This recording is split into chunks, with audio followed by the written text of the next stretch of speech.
Tere tulemast meie esimesse ja viimasesse saatesse, kus 11. klass õpetab teile, kuidas elus õigesti hakkama saada. Saade on jaotatud 3 erinevaks osaks.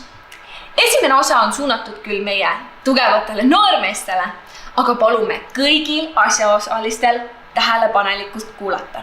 Sest et sellest osast võite leida väga häid näpunäiteid, mida tulevikus ära kasutada. Mina olen helge tulevikuga 11. ja teie saatejuht. Asume asja kallale. Alustuseks tahtsime teile näidata, kuidas saada endale üks hea tasuva palgaga töökoht. Aga siis me mõistsime, et teie, meie noored isased, teie peate ju ajateenistusse minema. Te ei saa enne tööle minna. Ärge muretsege, sest samamoodi nagu vene keele tundi saad sa ka ajateenistust üle vasta. Alustame algusest, sest nii on kõige lihtsam. Arstlik komisjon. Sa pead selle läbi kukkuma.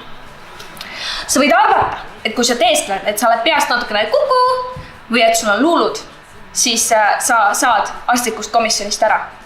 Aga selle asemel sa satud hoopis hullumajja. Sa pead tekitama endale mingisuguse füüsilise vigastuse. Sa pead tegema ohverduse, sest nii nagu meie esivanemad ohverdasid kitsi, pead ka sina ohverdama midagi. Minu onu tegi samamoodi. Ta jooksis sõitva auto alla.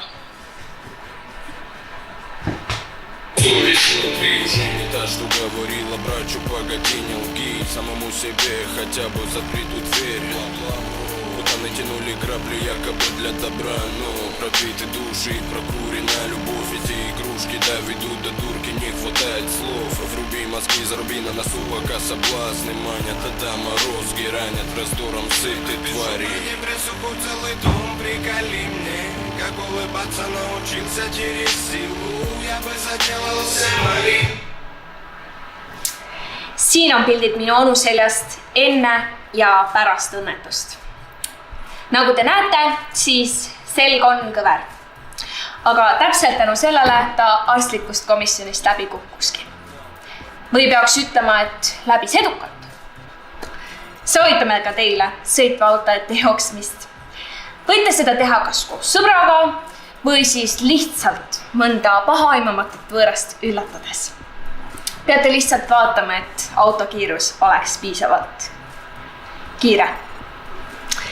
Minu onu ei saanud kahjuks tulla täna enda kogemusest rääkima, sellepärast, et ta on autoõnnetuse tõttu voodihaige. Aga tänu sellele ta just ajateenistusest pääseski. Igatahes, mida me täna sellest osast õppisime?